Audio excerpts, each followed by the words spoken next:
Great, thank you. Good afternoon, everybody. Today is February 15th, a meeting of the Seattle City Council. It will now come to order. The time is now 2:01. I'm Deborah Juarez, President of the Council. Will the clerk please call the roll? Councilmember Sawant. Present. Councilmember Strauss. Present. Councilmember Herbold. Here. Councilmember Lewis. Present. Councilmember Morales. Councilmember Mosqueda. Present. Councilmember Nelson. Present. Councilmember Peterson. Here. And Council President Juarez. Here. 9 present. Great, thank you.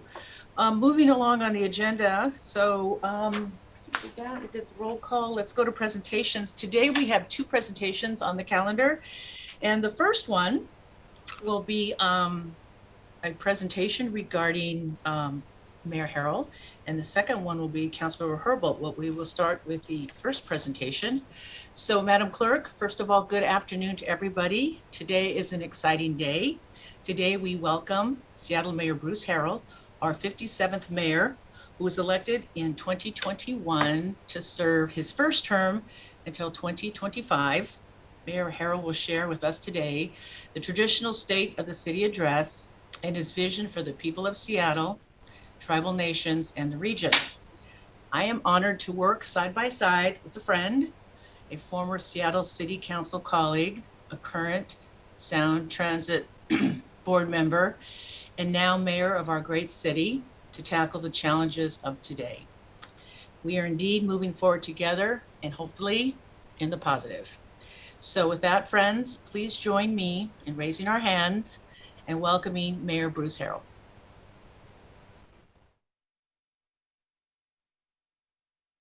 Council President Juarez and members of the Seattle City Council, thank you. Thank you for allowing me to join you on my first report on the state of the city. I entered office 6 weeks ago with a commitment to a new approach to a vision of what I've referred to as One Seattle, defined by a commitment to listen to and to work with one another toward shared goals rooted in urgency and action. And I'm pleased to be joined by members of my executive committee who I know you are already working closely with every day. From the mayor's office, you'll never hear me or members of my administration attack your integrity or your commitment to solve the problems that both of our branches of government face. I hope you'll share this approach, and I've heard loudly and clearly that is what the public wants. Our priorities do not have to contradict. Instead of looking at differing opinions as mutually exclusive, we can look to the politics of A and D, the right number of officers and the right kind of officers, more housing and vibrant, unique neighborhoods, climate justice and new jobs, diversity and commonality. All of us on this call and throughout Seattle have much more in common than we're often told. Let's build on this spirit of unity. That concept should be our baseline, not the proposition that we are perpetually divided. Now, that's how we built the Space Needle. That's how we cleaned up Lake Washington. That's how we created libraries and parks, and how Seattle became one of the most desirable American cities to live in. One Seattle means a renewed focus on good governance and tangible progress, on nuance and conversation. I believe this group right here, us, that we can and will set a new tone and a new example for what can be achieved when we hit reset and chart a shared agenda for our city together.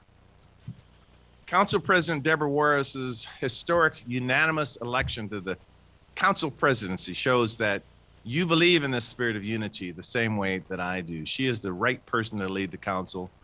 Her trademark responsiveness and her collaborative nature, even her sense of humor, are already making a real difference. It's my hope, however, that she does not order the clerk to hit the mute button, because I have some plans that I'd like to share with you. We need her leadership because the challenges facing Seattle are difficult, some of the most difficult the Seattle has ever faced. The city's ever faced. The truth is that the status quo is unacceptable. That is one area where we must all agree.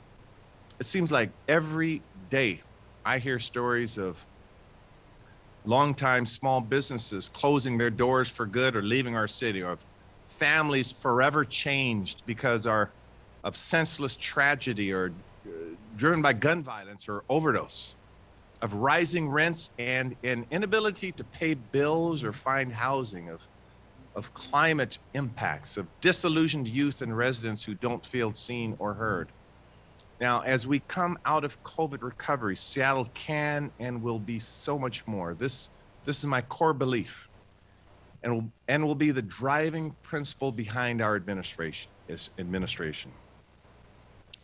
It is clear to me that the public deserves to see change and to know that we are acting with a sense of urgency required by this moment. So in my first 6 weeks in office, you're seeing us in real time build sustainable systems that will move our city forward. Now, quite candidly, perhaps because of the pandemic, I did not inherit clear departmental systems to adequately address the conditions of public safety or homelessness. I'd like to be clear on a point. I believe in going back to the basics. That's where good governance begins. The basics includes efforts like our Housing First policy, fixing a pothole, making sure our sidewalks and parks are safe for children and families to use, making sure we enforce our criminal laws against those who are harming others. Now, we lead with and acknowledge the fact that African Americans have been subject to 400 years of institutional racism, that the exploitation of our indigenous people has been woven into the fabric of this country since its inception. And that in 2022, we've seen anti-Asian hate and anti-Semitism at alarming levels. Those understandings should be part of our basics as well, and just as important. Going back to the basics means serving the public and the entire public, and it means serving them well. That's why you heard me 2 weeks ago talk about my commitment to public safety in the face of a report showing significant increases in violent crime and an over 40% increase in shots fired last year. I shared results of immediate action to address crime and look at the data to recognize which neighborhoods and communities are most impacted by public safety issues. Now, this is not rocket science. I think what is critical and new, however, is that we remain wholly committed to avoiding the mistakes of the past. My administration is reaching out to members of the criminal defense bar, many of whom are my friends, to let them know that when we make arrests, we will make sure constitutional rights are protected, that alternative forms other than arrest are explored, that treatment plans are in place, and that a militarized or racialized approach will not be tolerated. We provided specific arrest numbers and the amounts of stolen goods recovered, and describe how dozens of vulnerable people caught up in a web of organized retail theft and other crimes were assisted without incarceration. This is just one example of how we define progress, not just with law enforcement, but also with community engagement, outreach, support, social services. It means not just addressing gun violence, but preventing it through input and solutions from the communities most impacted, along with groundbreaking laws, local and regional collaboration, and innovative technologies. We've already begun rolling out elements of our public safety plan, and you'll soon hear more details about how integral this holistic approach to public safety is for every Seattle neighborhood. Now, part of that plan requires more officers. The depleted staffing we see today does not allow us to react to emergencies and crime with the response times that our residents deserve. It does not allow us to staff the specialty teams we need for issues like domestic violence or DUI or financial crimes that target our elderly. It does not allow us to conduct the thorough investigations we expect to make sustainable change. Now, I recently spoke with Ms. Monica Alexander, the Executive Director of the Criminal Justice Training Commission, about what it will take from the City of Seattle to make sure we have a healthy pipeline of Seattle police officers. In June of this year, 2022, we'll have a special Seattle-only focused class at the Police Academy. This will mean The next 36 new officers we need to help us reach our public safety goals will come out of that effort. We have funding to hire 125 new officers this year. So in addition to this special training class, we are rolling out a new campaign to recruit the next generation of Seattle Police. But it is important that this will be consistent with the values I expect to see in our officers, the culture of the department, the engagement with community, the understanding that justice requires serving the people. Even if you're watching today and interested in helping make our city more safe and just and supportive, please reach out. We are hiring.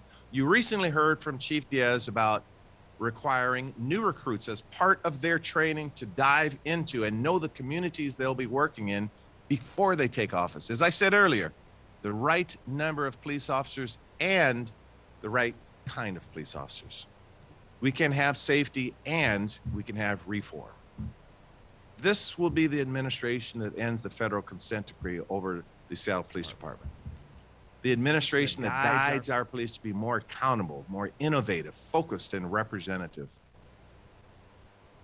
I've been very pleased with the early priorities Public Safety Chair Lisa Herbold and I have aligned on, and I look forward to continuing to work with her on swift and long-term action, including efforts to improve how we assign and deploy safety resources like the Nurse Navigation 911 program I announced last week that Councilmember Herbold was integral in making possible. To me, public safety means more than just stopping crime. It means ensuring people get the help they need when they need it, and that our systems are built for the safety of all people. I'd like to continue my discussions with you about the creation of a third kind of public safety department, staffed by community members who have the training to be culturally competent masters of de-escalation. We know that every problem cannot be solved with a gun and a badge response, and I'm intrigued by the creation of the Community Safety and Communication Center, the CSCC, as we explore options to move away from a police-centered approach to public safety and focus more on harm reduction. Another example of alignment is the launch of the Health One Unit 3 that expands beyond downtown Seattle to serve South Seattle neighborhoods during non-emergency events like substance abuse or behavioral health issues, and connecting access to services. Our willingness to listen to crisis intervention ideas from Seattle firefighters, Local 27, will prove invaluable as we move forward on developing more effective responses to these non-emergency events. I fully agree with this kind of approach. This third department will allow fire and police to focus on addressing the emergencies where they're most needed. We've embarked upon preliminary discussions with Seattle colleges about building out this kind of curriculum and how we can encourage our Seattle Promise students and BIPOC communities to consider a career in helping protect their communities. The time to build this department is now. As we get into the budget process, I will share further steps in this regard. Now, we will also work closely with our new city attorney, Ann Davison, on the issue of public safety and make sure this new approach to public safety is aligned with her office's strategies, and I'm confident that they are.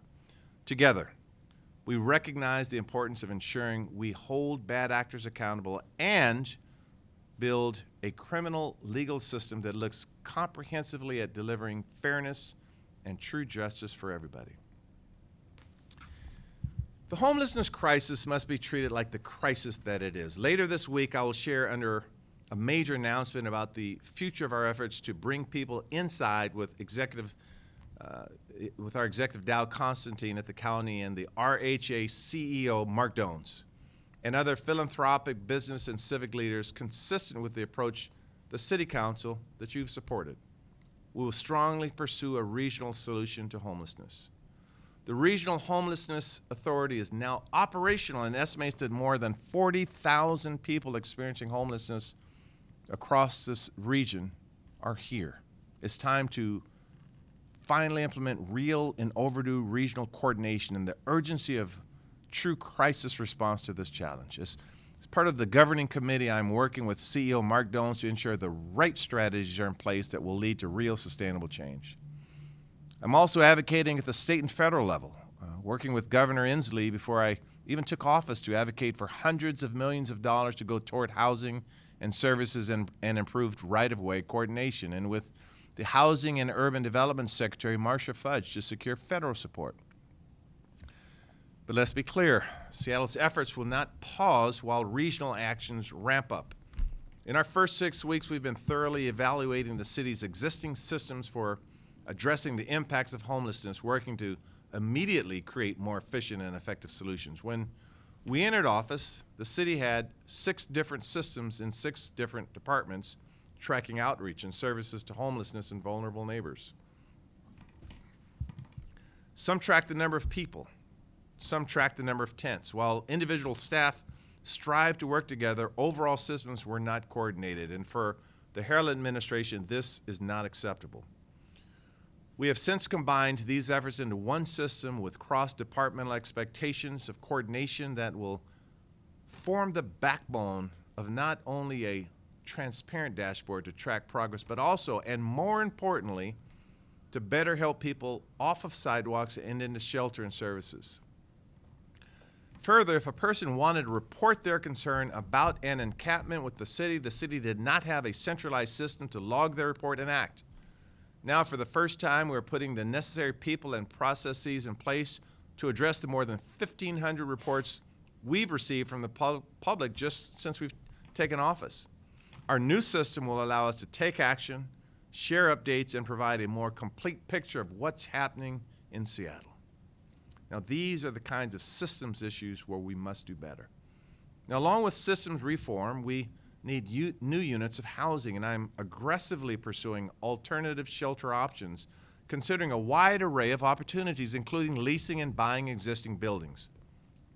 Beyond housing, we also urgently need more and better mental health and addiction treatment services and staffing for the providers and workers who deliver these services, including better wages and benefits to keep people in this demanding profession. Now, I know this is an area where Councilmember Andrew Lewis is bringing leadership as committee chair, along with a dedication to the details to find housing solutions and to get people off the streets. I look forward to this collaborative work. My administration's early work has meant reducing silos locally and regionally, collecting better data, and ensuring departments work together. Our administration is developing a new interdepartmental team, the Unified Care Team, the UCT. The UCT will collect and provide streamlined data to the public, coordinate across departments with one voice, and ensure our plan and progress are clear for all. Because we can help people living unsheltered, and we can restore parks and make sidewalks accessible for all. Over the last several months, the city has closed some of the largest encampments Seattle has seen, like Green Lake or Broadview Thompson and the Ballard Commons, providing over 400 people with shelter and support. However, no one who looks around our city today would say our work is anywhere near complete.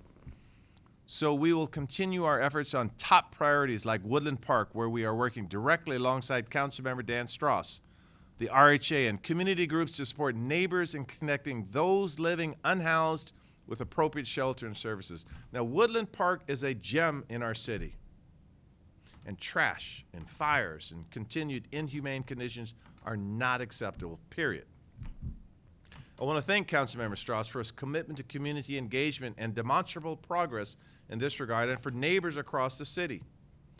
Public spaces are for everyone in our city, and with many workers across our city returning to the office over the next several months, our focus must also ensure sidewalks are accessible to the public and clear of obstacles and obstructions. This is an essential obligation of our government. Just like continued work to provide shelter, housing, services, and support for those experiencing homelessness. We are not yet out of the woods with the pandemic, but the steady decline in positive cases is much needed positive news. I'm confident that Seattle will keep up the best response in the nation as we learn to live with this virus going forward. As the Omicron wave begins to crest, and with over 90% of Seattle residents having received at least one dose of the vaccine, a renewed focus on return and recovery has become even more essential. That includes city employees, our own return to the office. City workers have persevered through incredible challenges during the pandemic. including the more than 65%. Now, that's over 7,000 employees who have continued to bravely work in the field and in person over the last 2 years. This includes our staff who maintain our parks, or our crews who keep the power on at City Light, or our road workers who fix the roads and clear them when it snows, and our police and firefighters who respond to emergency calls, and crucially, Seattle Fire, who administer vaccines to our most vulnerable. In mid-March, we will bring back those employees who have been working from home. Now, I will tell you, it's been invigorating to work to the office and work around my colleagues and friends in person.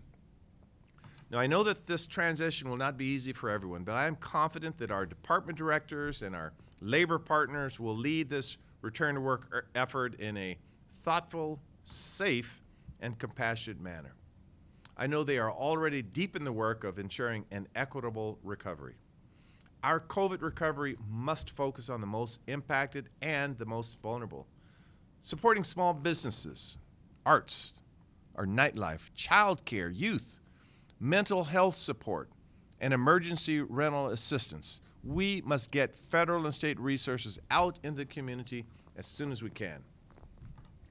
City employees are up for the task as ambassadors for Seattle, committed to excellence and service for our constituents and neighbors. They inspire me every day. In just a short time on the job, I have also been impressed by the work of our city's departments and directors. The team we've built is strong, and I look forward to sending you a steady stream of permanent appointments over the next several months, starting with our city budget director, officer director, Julie Dingley. Just as you have all done, I'm very pleased that these leaders answered the call for public service. Now, critical to the state of the city is the state of our budget. I'm grateful that Director Dingley has done the hard work, necessary of alerting all of us to the real and foreseeable issues we're facing in the 2023 budget. Now, at this time, relative to 2023 spending, we will face a significant $150 million gap between our expected general fund expenditures and our general fund revenues. The result of a combination of factors, some longstanding as well as pandemic uncertainty, and some caused perhaps by the use of one-time budget funding sources like the American Rescue Plan Act dollars. Now, while the budget process may seem months away, we know ensuring a balanced budget is one of our core charter responsibilities. So yesterday we received some good news. We learned that revenue from the Jumpstart payroll expense tax has come in $31 million higher than expected.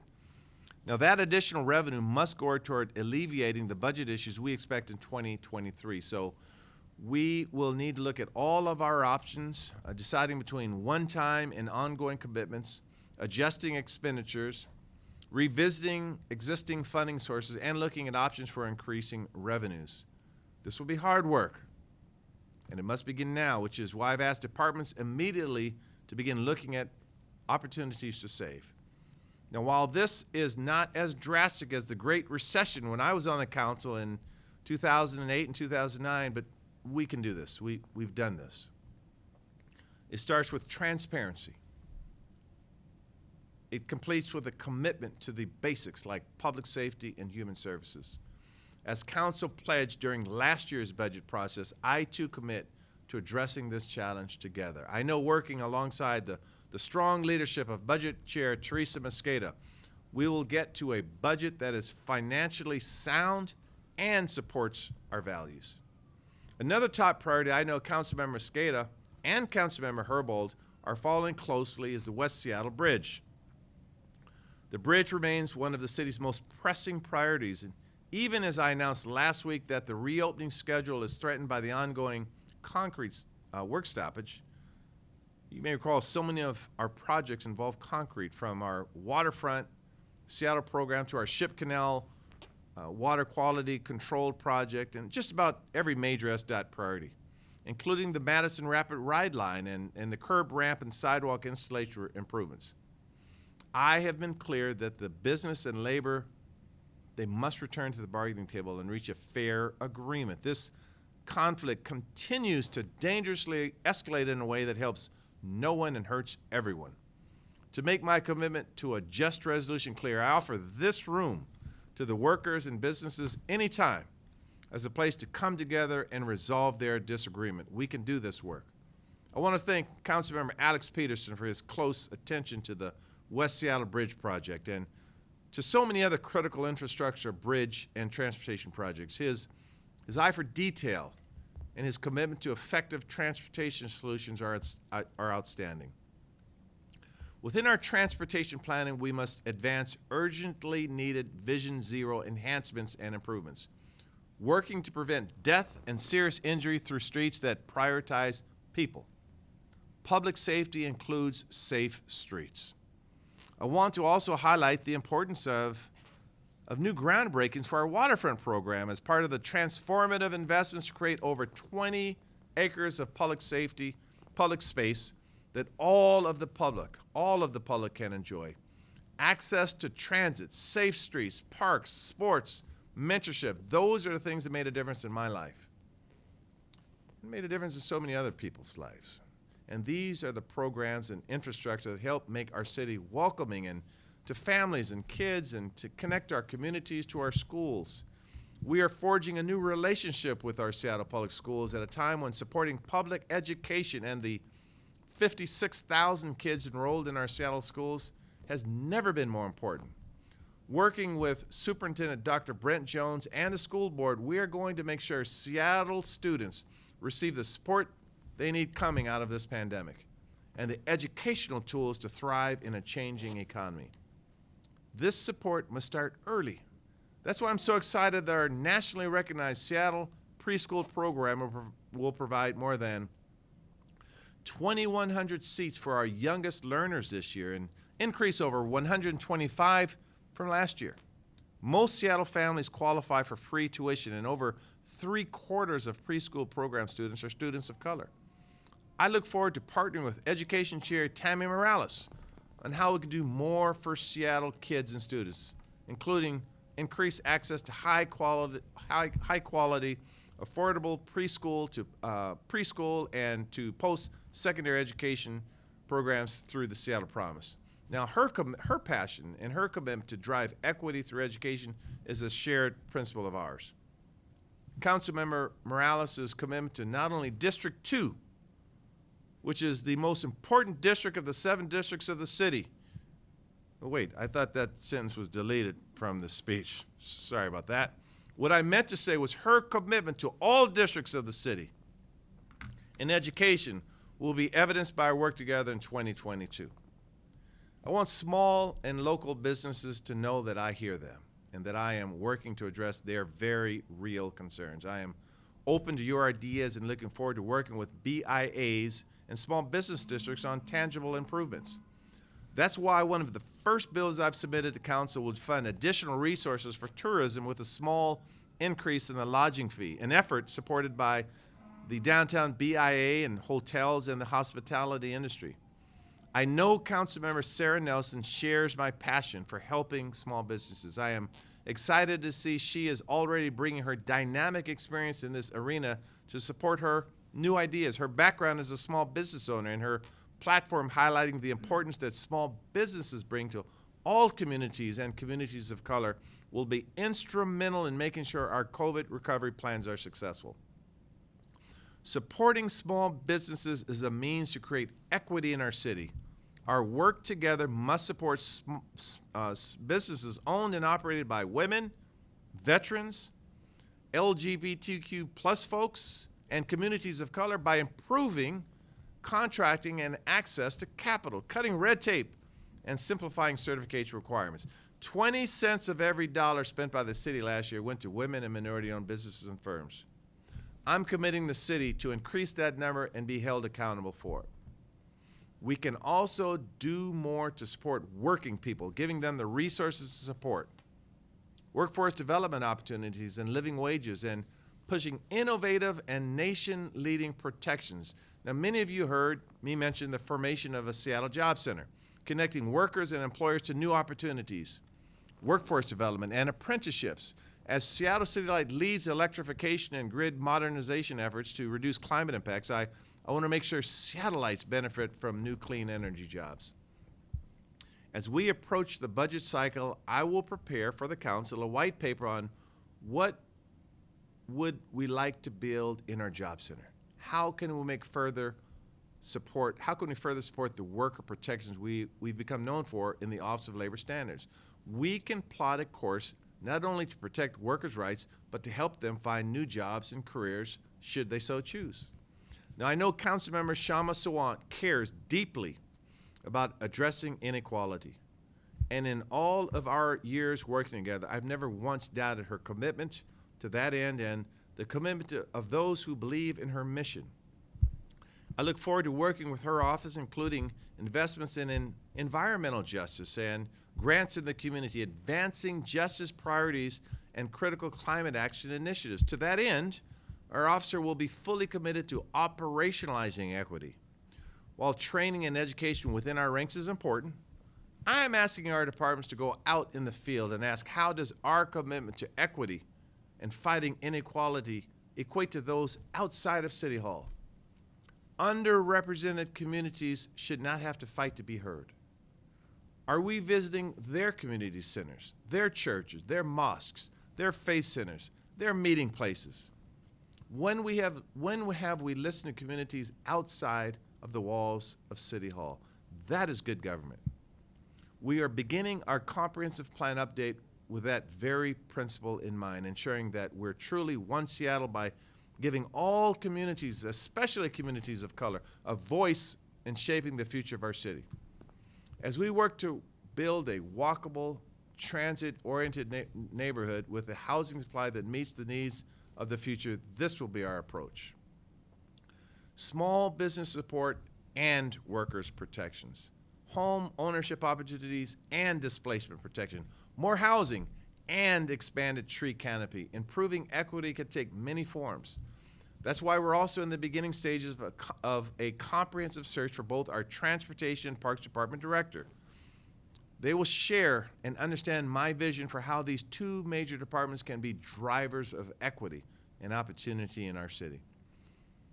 Among the major equity initiatives in our office, I'm excited to share with you more details of my Healthy Seattle program in the first quarter of this year, so that health equity is at the center of our work.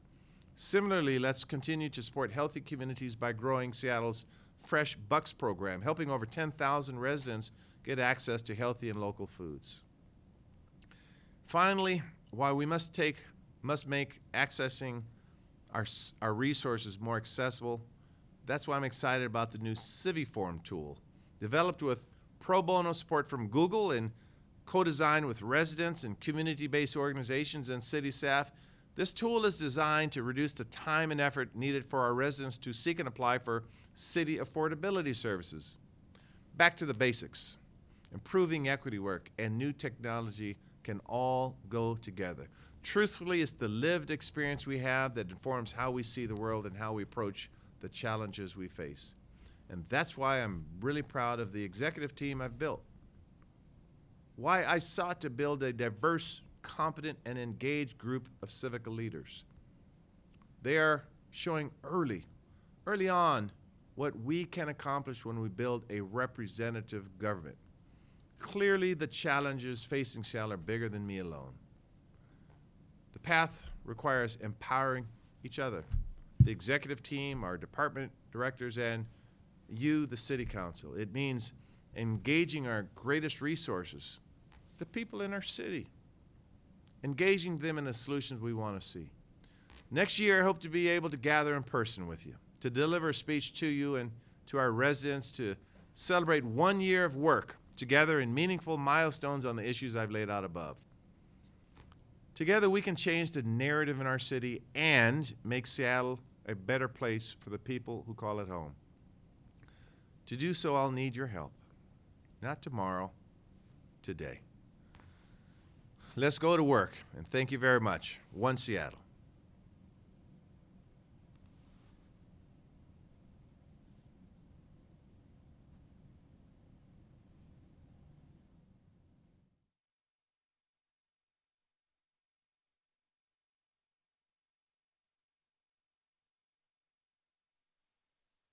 You are.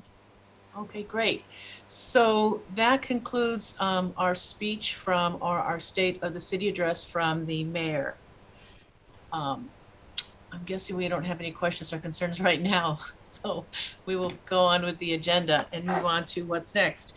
Councilmember Herbold has a proclamation recognizing the significant cultural and architectural unreinforced masonry buildings, proclamation. Councilor Herbold, will you please present, my understanding is this, Councilor Herbold will first present the proclamation, and then I will open the floor for comments from council members. After council members' comments, we will suspend the rules to allow our guests to accept the proclamation and provide comments. Councilor Herbold, you are recognized. Thank you so much, Madam Chair.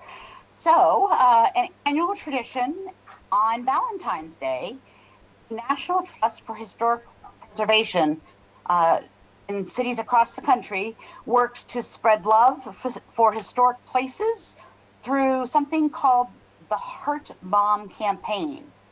Heart bombing is an act of showering an older or historic place with tangible expressions of affection and devotion.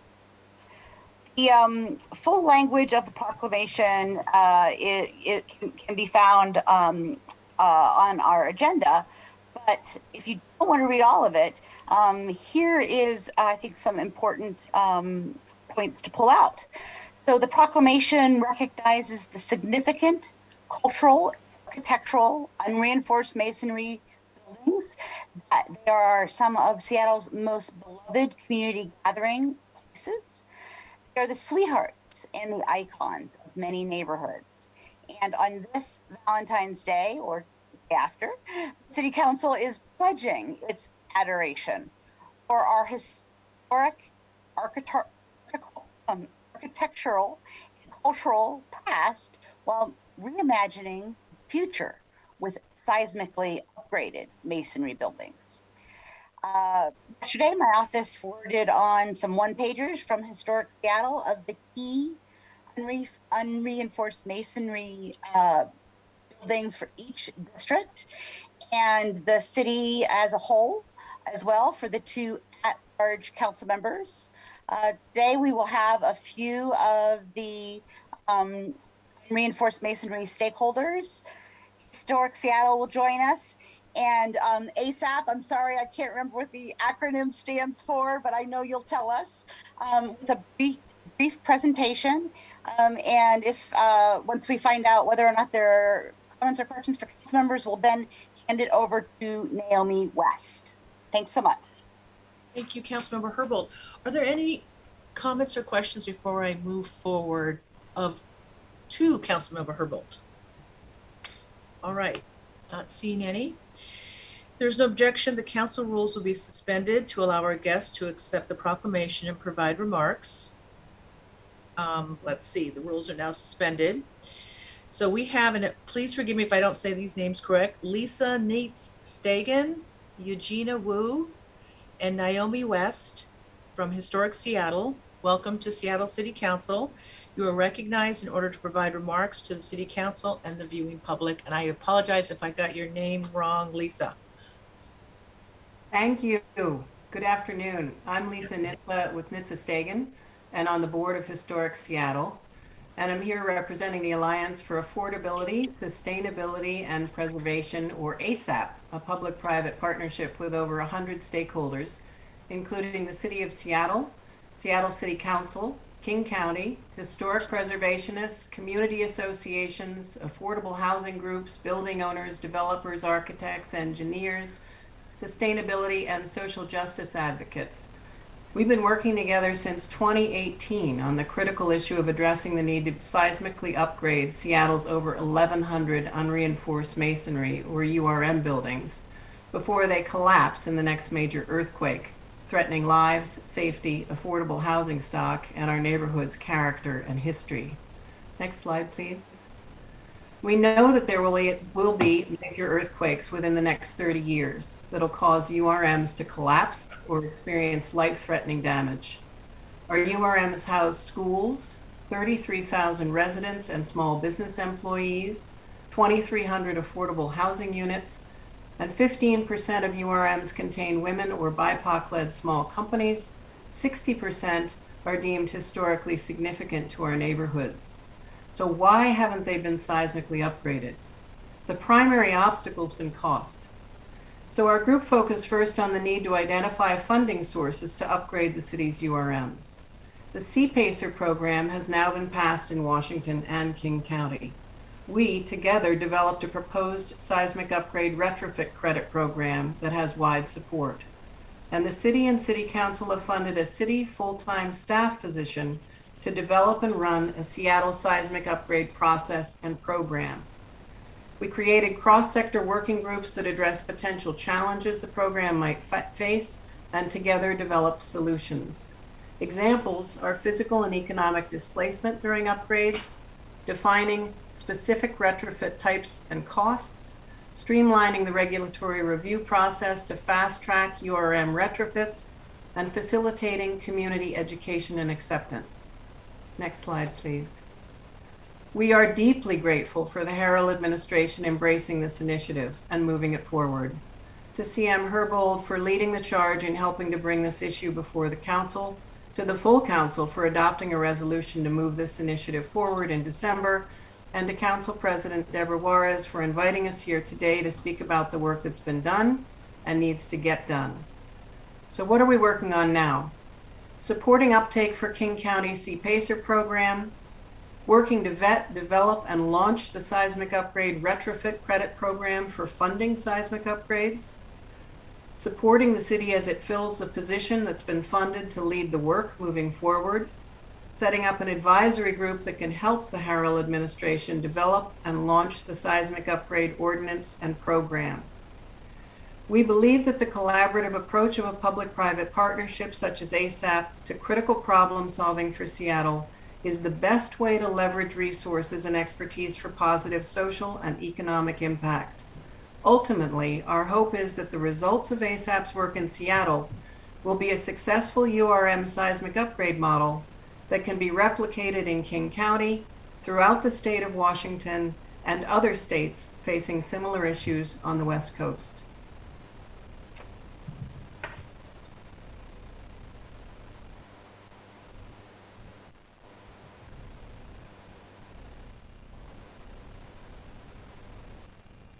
Thank you, Lisa.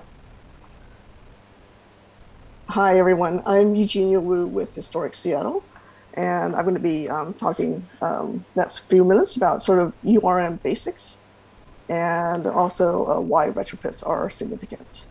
URM stands for unreinforced masonry, and typically they were built before 1945. Seismic building codes and building construction was different before the war. They lack steel reinforcement and structural connections to stand up to a seismic event. Brick walls and parapets that aren't secured to roofs and floors can break away. The city surveyed Seattle and found that there were over 1,100 URM buildings several years ago. And that doesn't mean every single one of those has not been retrofitted. Actually, about 40% have been retrofitted to some degree, and about 10% are substantially retrofitted. And we like to see that 10% go up, which would increase safety definitely. Next slide, please. So why require retrofits? Three main reasons. Essentially, we want to minimize loss of life and minimize damage to buildings, particularly historic buildings. And this would support Seattle's resiliency after an earthquake. And we want to make sure that people aren't displaced from their homes or from businesses. And so increasing that resiliency is really important. This is a really good graphic that many of you have probably seen. It's from the Seattle Times. And essentially shows that if the building's retrofitted, like the graphic on the far right, that the walls, the floors are tied to the walls and roofs. That really helps strengthen the building. Otherwise, you might have the building collapse, maybe, or maybe the parapets might break off. So we like to sort of minimize that. So retrofitting is very important for any buildings. Just one main thing to remember that there's no such thing as an earthquake-proof building. What we want to do is strengthen them as much as possible. in the event of a seismic event. Next slide. And so we want to really see these the life and safety of URMs extended. And Historic Seattle actually owns the Cadillac Hotel in Pioneer Square. We were not the owner during the earthquake. We acquired the property afterwards and we saved it. And we worked closely with the city and with the National Trust for Historic Preservation to figure out how to shore it up and to find good tenants, and then also to retrofit it. And so you sort of see it became the poster child for URMs because it was so heavily damaged. But you can imagine how different that corner of Pioneer Square would be now if the building had been torn down and replaced with something else. So every community has its URM buildings that people love and appreciate. They house their apartment buildings. They provide places for small businesses. And they're really sort of cornerstones for many communities. And we'd like to see many of these survive in the future because it's not a question of if, but when the big one hits. And so we want to be as ready as possible. And Historic Seattle has been involved with this URM issue for a while. I was on the policy committee, URM policy committee, and our executive director was on the technical committee. So we'd want to thank the city, and I'm going to turn it over to Naomi West to talk about some of these places that are so important in our various communities. Thank you. Hi, City Council members. I'm Naomi West. I'm the Director of Philanthropy and Engagement for Historic Seattle, and I'm speaking to you today about the public advocacy campaign we've been conducting over the past 2 weeks called A Heart Bomb. And as Councilmember Herbold referenced at the beginning of this proclamation presentation, a heart bomb is a national preservation advocacy tool that raises awareness about places that are beloved in any part of our country. In the past, Historic Seattle has done individual site heart bombs at places that you recognize, including Key Arena, the Showbox, CMP Coffee, Busch Garden, and other sites. But this year, as we were thinking about this campaign, we've recognized that unreinforced masonry is a significant threat to 1,100 places in Seattle. And rather than target one site with our affection, we wanted people to learn more about the issue of unreinforced masonry and the opportunity that the city has to advance policy for seismic retrofit. So this year's Heart Bomb focused on all unreinforced masonry buildings around the city of Seattle. And as we conducted this advocacy campaign, we reached out to our traditional partners who have supported past heart bombs or other initiatives that we work on in landmarking. Those include the Ballard Historical Society, who submitted this heart bomb of the Golden Gardens Bathhouse, Friends of Georgetown History, which goes by the loving nickname Fogey. They gave us several heart bombs, including Georgetown Steam Plant and the General Offices Building. Historic South Downtown, which is a new development authority run by the state and focusing on Pioneer Square and the International District, submitted these heart bombs for the MP Hotel and the Hong Kong building, also known as the Mar Hotel. And Historic Wallingford provided this heart bomb for St. Benedict School. So as Councilmember Herbold referenced, we provided each of you with sheets of key heart bombs in your districts and for the at-large members for the city as a whole. What you're seeing here is representation of your constituents and your stakeholders reflecting love for places they care about that are threatened by unreinforced masonry in your districts. The Save the Market Entrance group has been advocating for landmarking the Hahn building for several years, and they submitted several heart bombs. We have many more if you'd like to look at all of them for the Hahn building, which is right across the street, one of the four corners of Pike Place Market and a recently designated landmark. Give me just 1 second. We're going to have a very loud siren coming through. I'm downtown in an unreinforced masonry building myself.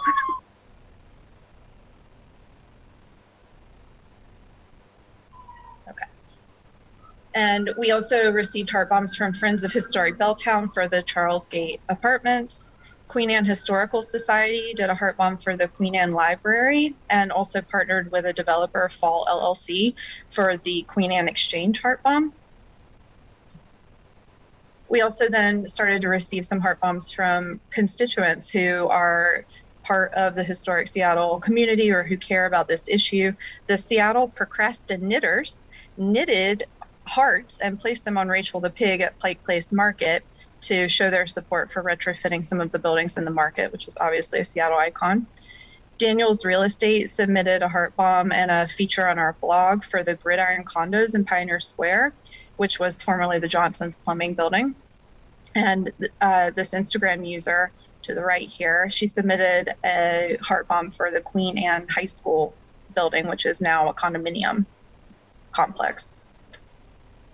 And as we were seeing all this love for these URMs, we were also starting to hear from people, seeing this as a way to start talking about the issue. And this particular heart here is showing you a comment that we received from a concerned resident in Capitol Hill in a historic building who is worried what will happen to her in the event of an earthquake. And I think, human beings can empathize with this fear that you don't know when an earthquake's coming. And then on top of that, you don't know how the place that you live or work or take your kids to school or spend time in for community gatherings is going to survive. And you feel this sense of anxiety. And so that's what this particular resident was sharing with us. We've also heard in comments throughout the campaign some anxiety about businesses and what will happen to a small business if it's displaced because of an earthquake. So we would like to encourage the city council and city leadership to continue their work of embracing retrofits. These policies that you're considering, the programs that you're working to develop to help create seismic retrofit policy will save lives, and they'll also save meaningful places that foster lively communities. So we want to thank you for your leadership thus far and ask you to continue the work that you're doing.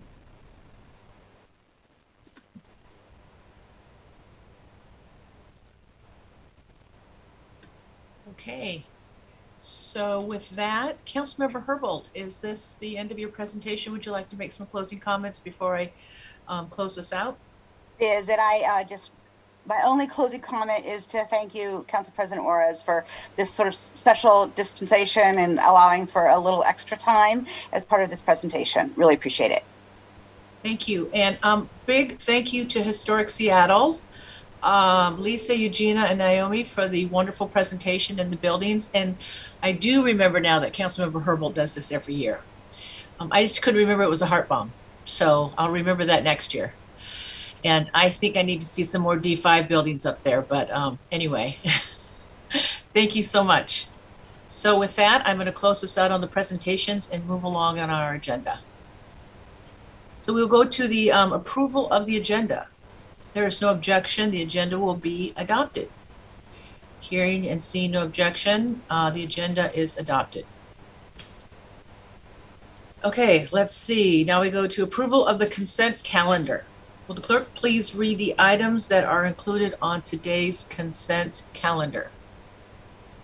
Item 1, the February 15th, 2022 introduction and referral calendar. Thank you. Would any council members like to remove any items from today's consent calendar? Hearing none, seeing none, I move to adopt the consent calendar. Is there a second? Second.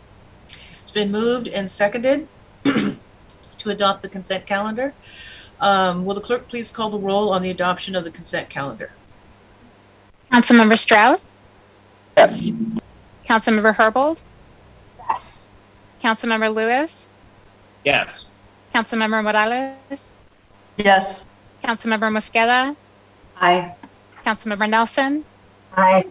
Councilmember Peterson, Aye. Councilmember Sawant, Yes. and Council President Juarez. Aye. 9 in favor, none opposed. Thank you. The consent calendar is adopted. So colleagues, at this time, we're going to move into public comment. And my understanding is that we have 3 people signed up for public comment. And again, public comment is remote public comment for items on the City Council agenda, introduction or referral calendar, and the Council's work program. It remains the strong intent of the City Council to have remote public comment regularly included on meeting agendas. However, as a reminder, the City Council reserves the right to end or eliminate these public comment periods at any point if we deem that the system is being abused or is no longer suitable for allowing our meetings to be conducted efficiently and effectively. So with that, Madam Clerk, our City Clerk will moderate the general public comment period. We have 3 speakers, correct? And they will each have 2 minutes, correct, Madam Clerk? Correct. All right. Can you go ahead and start and read the instructions, please? Thank you. The public comment period for this meeting is up to 20 minutes, and each speaker will be given 2 minutes to speak. Speakers are called upon in the order in which they registered to provide public comment on the council's website. Each speaker must call in from the phone number provided when registered and use the ID and passcode that was emailed upon confirmation. Please note this is different from the general meeting listen line ID listed on the agenda. If you did not receive an email confirmation, please check your spam or junk mail folders. Once a speaker's name is called, staff will unmute the appropriate microphone, and an automatic prompt of "you have been unmuted" will be the speaker's cue that is their turn to speak, and then the speaker must press *6 to begin speaking. Please begin speaking by stating your name and the item you're addressing. Speakers will hear a chime when 10 seconds are left of the allotted time. Once you hear the chime, we ask that you begin to wrap up your public comment. If speakers do not end their comment at the end of the allotted time provided, the speaker's microphone will be muted to allow us to call on the next speaker.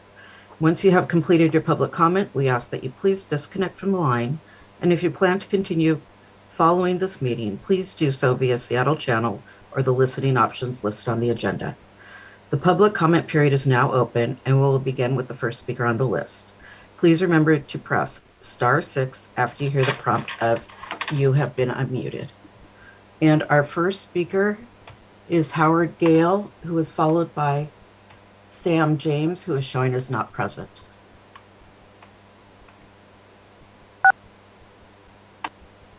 Mr. Gale?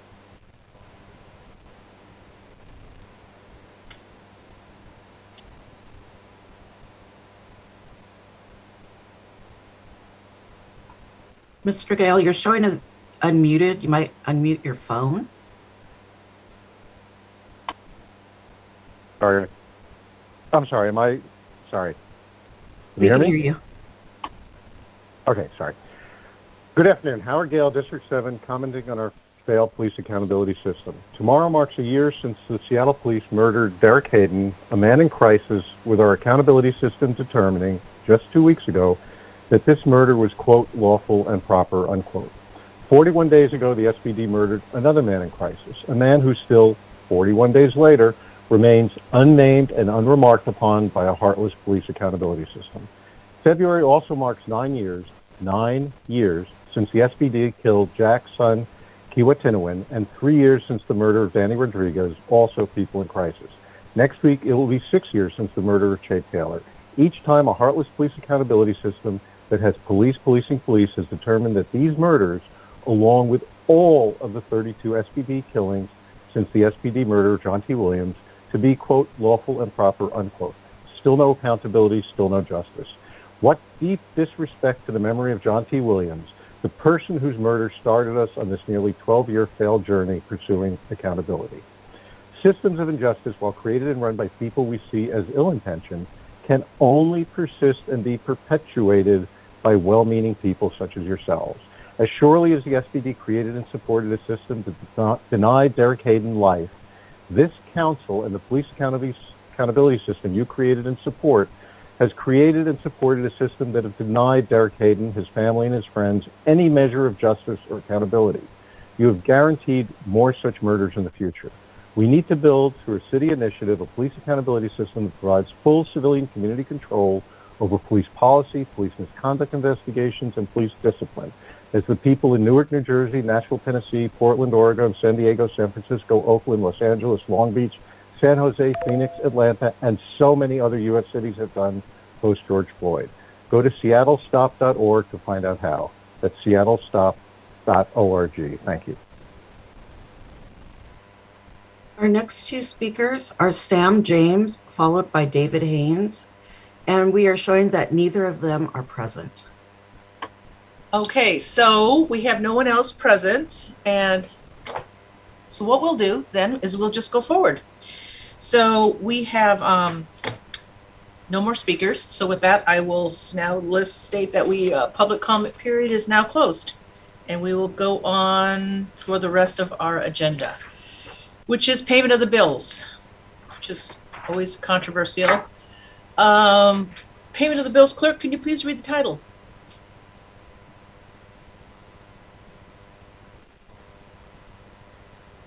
Madam Clerk?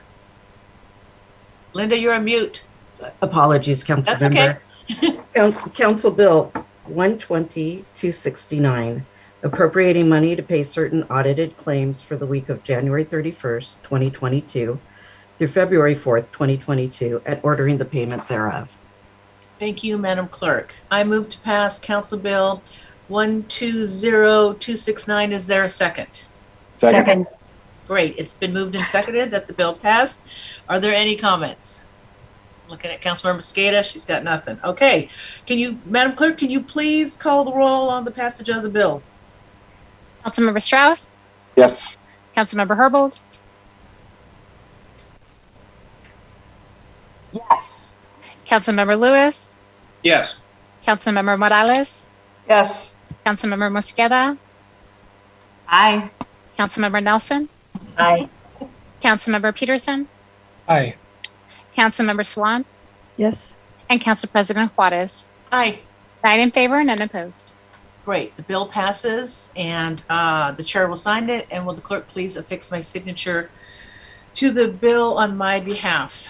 Moving on the agenda to committee reports, we have the Great Land Use Committee. Councilmember Strauss, coming from the Great D6. Will the clerk Thank you. Wait, hold up, buddy.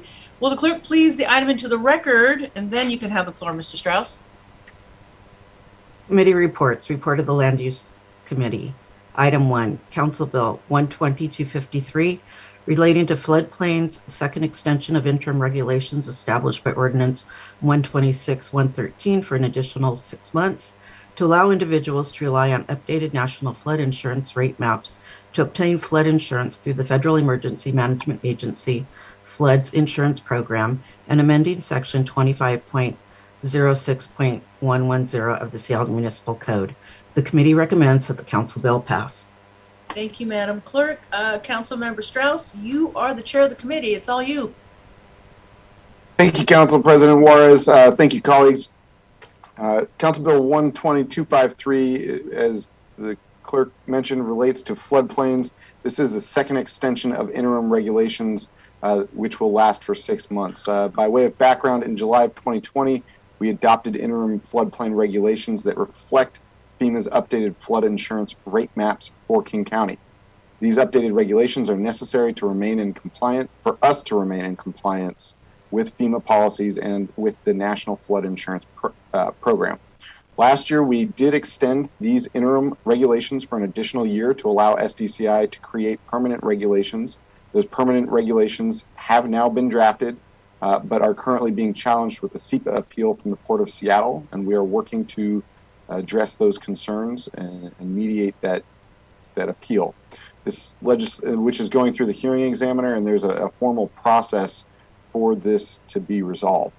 This legislation will extend the interim regulations for an additional 6 months to allow us to remain in compliance with the National Flood Insurance Programs while the port's appeal is being resolved, again, through the hearing examiner. It also provides one technical correction to a drafting error in the previous interim regulations. Thank you, Council President. Thank you, colleagues. That is the committee report. Thank you, Councilmember Strauss. Are there any comments regarding this ordinance? All right. Not seeing any. Will the clerk please call the roll on the passage of the bill? Councilmember Strauss, Yes. Councilmember Herbold, Yes. Councilmember Lewis, Yes. Councilmember Morales, Yes. Councilmember Mosqueda, Aye. Councilmember Nelson, Aye. Councilmember Peterson, Yes. Councilmember Sawant, Yes. and Council President Juarez. Aye. 9 in favor, none opposed. Thank you, Madam Clerk. The bill passes and the chair will sign it. Will the clerk please affix my signature to the legislation on my behalf? Moving on into the agenda, into item number 2. Will the clerk please read item number 2 into the record? Adoption of other resolutions. Item 2, Resolution 32042, a resolution calling for a special election to fill a vacancy in the city employee elected position on the Civil Service Commission and directing the city clerk to administer the election. Thank you, Madam Clerk. I move to adopt Resolution 32042. Is there a second? Second. Thank you. As sponsor of this resolution, I will address this item and then open the floor to comments. As you heard the clerk say, this is regarding the Civil Service Commission and a vacant seat. Resolution 32042 calls for a special election to fill a vacant city employee elected position on the Civil Service Commission. Vacancies in the employee elected position must be filled by a special election called by the City Council pursuant to Seattle Municipal Code 4.04.150. This resolution also directs the City Clerk to administer the election. The Civil Service Commission consists of 3 members, including 1 member appointed by the mayor, 1 member appointed by the Seattle City Council, and 1 member elected by the eligible city employees. This resolution was sent straight to full council for consideration due to the time constraints or time sensitivity. Are there any comments regarding this resolution? Seeing and hearing none, will the clerk please call the roll on the adoption of the resolution? Councilmember Strauss, Yes. Councilmember Herbold, Councilmember Lewis, Yes. Councilmember Morales, Yes. Councilmember Mosqueda, Aye. Councilmember Nelson, Aye. Councilmember Peterson, Yes. Councilmember Sawant, Yes. and Council President Juarez. Aye. 9 in favor, none opposed. Thank you, Madam Clerk. The resolution is adopted. The chair will sign it. And Madam Clerk, can you please affix my signature to the resolution? And regarding other business, my understanding is that Councilmember Morales, I think this would be the time. I forgot what dates you were asking. Thank you. Yes, I am asking to be excused next Tuesday, the 21st. All right, so Nope, sorry. It's Tuesday, the 22nd. I was going along with you, like we all have that day off. If there's no objection, Councilmember Morales is excused from Seattle City Council Tuesday, February 22nd. Hearing and seeing no objection, Councilmember Morales is excused from Seattle City Council on that date. Before we adjourn, colleagues, this does conclude items of business on today's calendar. Our next meeting is Tuesday, February 2nd, in which Councilmember Morales will not be there. And I hope you all have a wonderful afternoon. Thank you. Thank you.